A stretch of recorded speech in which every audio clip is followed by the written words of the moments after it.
राजधानी लखनऊ में पत्रकार प्रेस परिषद के प्रशासनिक कार्यालय में आज राज्य संवाददाता मनीष मिश्रा का जन्मदिन धूमधाम से मनाया गया। जहां पत्रकार प्रेस परिषद प्रदेश प्रशासनिक कार्यालय में चेयरमैन ऋषभ मिश्रा आजाद, राष्ट्रीय सलाहकार निरंकार सिंह, राष्ट्रीय पदाधिकारी एवं उत्तर प्रदेश पदाधिकारियों के द्वारा मनीष मिश्रा को कार्यवाहक प्रदेश अध्यक्ष की कमान सौंपी गई। चेयरमैन ऋषभ मिश्रा आजाद, राष्ट्रीय सलाहकार निरंकार सिंह ने उत्तर प्रदेश कार्यवाहक अध्यक्ष मनीष मिश्रा को मनोनयन पत्र एवं आई कार्ड देकर संगठन का प्रतीक चिन्ह भेंट किया। वह पदाधिकारियों ने प्रदेश कार्यवाहक अध्यक्ष मनीष मिश्रा को पुष्प गुच्छ भेंट कर माला पहनाकर उनको पदभार सौंपा। साथ ही परिषद के द्वारा ब्रजेश पांडे को उत्तर प्रदेश महासचिव एवं मुकेश वर्मा को प्रदेश सचिव नियुक्त किया गया है। तो वहीं उत्तर प्रदेश कार्यवाहक अध्यक्ष मनीष मिश्रा ने बातचीत के दौरान बताया कि अपनी इस नई पारी के दौरान पत्रकारिता और पत्रकार के अधिकारों और उनके उत्थान के लिए आज के दौर में पत्रकारिता और पत्रकारों का प्रोत्साहन बहुत आवश्यक है। जिस तरीके से पत्रकारिता ने आमजन की आवाज को सरल बनाया, सरकार और शासन के बीच की कड़ी पत्रकारिता के अभियान और अभियान की रक्षा करने और संयुक्त सहयोग बनाए रखने व मौलिक कार्यों का निर्माण करने की जरूरत है। पत्रकार प्रेस परिषद का कार्यकारिणी अध्यक्ष चुने जाने पर मैं अपने आप को बहुत गौरव महसूस कर रहा हूँ और एक बहुत बड़ी जिम्मेदारी है जो मुझे दी गई है और उसका निर्वहन मैं पूरी निष्ठा के साथ करूँगा। पत्रकारों के हित में काम करने के लिए जिस संगठन का ये जो माध्यम है, जिस संगठन के माध्यम से मैं इसको कर रहा हूँ, बहुत लंबे समय से पत्रकारों के हित के लिए कार्य कर रही है। कई बार ऐसा होता है कि कई संगठनों में जब कार्य करते करते लोग आगे बढ़ते हैं तो कहीं ना कहीं वो चीज़ें पीछे रह जाती हैं जिनको हमें आगे बढ़ाने की ज़रूरत है। कई बार ऐसा होता है कि हम लोग ये कोशिश करते हैं कि इस मुद्दे पर बात करी जाए, इस मुद्दे पर काम किया जाए, लेकिन वो मुद्दे कई बार पीछे रह जाते हैं।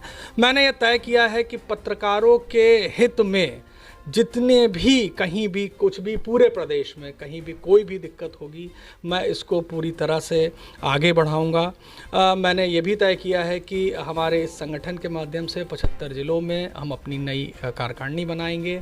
इस संगठन के माध्यम से पत्रकारों के लिए हर संभव जितनी भी उनके हितों की रक्षा के लिए जितनी भी ज़रूरतें होंगी, मैं उन सबको पूरा करूंगा। और मेरे इस संगठन ने मेरे ऊपर जो विश्वास व्यक्त किया है, मैं उस पर पूरा खरा उतरूंगा। और मैं आपको विश्वास दिलाता हूं कि ये जो पत्रकारों के हित के लिए जो ये इतनी बड़ी एक जिम्मेदारी मुझे दी गई है, मैं पूरी तरह से उसमें खरा उतरने की कोशिश करूँगा। उन्होंने कहा कि मीडिया संगठन के पूरे देश भर में 50,000 से अधिक सक्रिय सदस्य हैं, जो कि प्रिंट, इलेक्ट्रॉनिक एवं डिजिटल मीडिया से जुड़े हुए हैं। पत्रकारों के उत्थान, उनके अधिकारों के प्रति जागरूक रहकर दायित्वों के निर्वहन करने की जरूरत है। साथ ही सभी मीडिया कर्मियों, सदस्यों व पदाधिकारियों का आभार, अभिनंदन व्यक्त किया। देखिए, जन्मदिन था और उस दिन ये जिम्मेदारी मिली है, इसके लिए मैं सभी हमारे जो संगठन के वरिष्ठ लोग हैं, मैं सभी का धन्यवाद कर चुका हूं और फिर आप लोगों के माध्यम से भी मैं ये धन्यवाद करूंगा। ये बात सही है कि पत्रकारों के हित में कई बार ज़िलों में कुछ दिक्कतें ऐसी होती हैं जो यहाँ शासन प्रशासन तक नहीं पहुँच पाती हैं। हमने इसी के लिए बोला है कि हम हर ज़िले में अपना एक संगठन का पदाधिकारी हम नियुक्त करने जा रहे हैं। पुरानी जो इकाइयां हैं वो भी चलती रहेंगी, ऐसा नहीं है कि पुराने हमारे संगठन में जो इतने लोग हैं एकदम से हम बदल देंगे, लेकिन हम नए लोगों को मौका देंगे, क्योंकि हमें भी आज एक मौका मिला है। मैं आगे इस तरह से जितने भी पत्रकारों के ऊपर कई बार आरोप लगते हैं, कई बार पत्रकारों के ऊपर इस तरह की दिक्कतें होती हैं, मैं उन पे पूरी तरह से लड़ने के लिए तैयार हूं। मुझे किसी भी पत्रकार साथी का कहीं से भी कोई भी संदेश किसी भी वक्त मिलेगा। मैंने आज अपना नंबर भी काफ़ी सार्वजनिक किया है। किसी भी पत्रकार साथी को कहीं भी कोई ऐसी दिक्कत होती है, वो मुझसे संपर्क कर सकता है, हमारे संगठन से संपर्क कर सकता है। हम उसके लिए हमेशा उसकी लड़ाई लड़ने के लिए तैयार हैं। पत्रकारिता के गिरते हुए स्तर को लेकर किए गए सवाल पर उन्होंने कहा कि इस विषय पर अभी बहुत कार्य करने की आवश्यकता है। साथ ही विधान भवन में प्रश्नकाल के दौरान पत्रकारों के आवागमन पर रोक के लिए सरकार द्वारा उठाए गए कदम के बारे में उन्होंने इस संदर्भ में विधानसभा अध्यक्ष सतीश महाना को ज्ञापन देने की भी बात की। इस अवसर पर वरिष्ठ पत्रकार, सूचना इंडिया के state crime head Mohammad Naseer, PTI के वरिष्ठ संवाददाता मुकेश कुमार, कैमरामैन अभिषेक कुमार, आलोक शर्मा, ज्योति गुप्ता, मोहम्मद आलम, आकाश समेत तमाम वरिष्ठ पत्रकार मौजूद रहे। जी, हमारा पत्रकार परिषद के जो हमारे सारे वरिष्ठ सदस्य हैं, उन्होंने आज ये तय किया है कि हम लोग विधानसभा अध्यक्ष सतीश महाना जी के पास चलेंगे। उसमें हम लोग एक पत्र जो है उनको देने जा रहे हैं, क्योंकि जो टंडन सभागार था वो पत्रकारों के लिए बंद कर दिया गया है।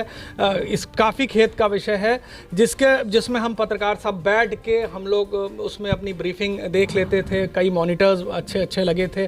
कल मैं खुद विधानसभा में था, मैंने देखा कि एक बहुत छोटा टीवी लगाया गया है नीचे। लेकिन ये बात सही है कि सरकार ने कुछ ऐसा ज़रूर सोचा होगा जिसकी वजह से वो बंद किया है। लेकिन मैं आपको विश्वास दिलाता हूँ कि हम लोग आज प्रयास कर रहे थे कि सतीश महाना जी से हमको आज समय मिल जाए, लेकिन मुझे उम्मीद है कि कल हम लोग ये पत्र लेके सतीश महाना जी के पास जाएंगे और ये जो हॉल बंद हुआ है इसके बारे में हम लोग अपनी तरफ से आवाज़ उठाएंगे। देखिए, मैंने आपको भी बताया कि हम लोग अपनी पूरे सभी जिलों में कार्यकारिणी हम गठित करने जा रहे हैं। हम ऐसे लोगों को अपने साथ जोड़ेंगे जो वाकई जो अपने ज़िले में जो कहीं भी हैं, किसी भी ज़िले में हैं, वो हमारे साथ जुड़ें, हमारी आवाज़ बने। और देखिए, ये तो कहना बड़ा मुश्किल होता है कि कौन सही है कौन गलत है। ये बात सही है कि कभी कभी एक मछली पूरे तालाब को गंदा कर देती है, लेकिन हम कोशिश करेंगे अच्छे से अच्छे लोगों को अपने संगठन में जोड़ें, अपने संगठन को आगे बढ़ाएं। और मैं आपके माध्यम से फिर एक बार ये ज़रूर कहूँगा कि कहीं भी किसी भी पत्रकार साथी के ऊपर अगर कहीं कोई दिक्कत आ रही है या उसके संगठन में कोई दिक्कत आ रही है, तो हमारा पत्रकार प्रेस परिषद उसके साथ है।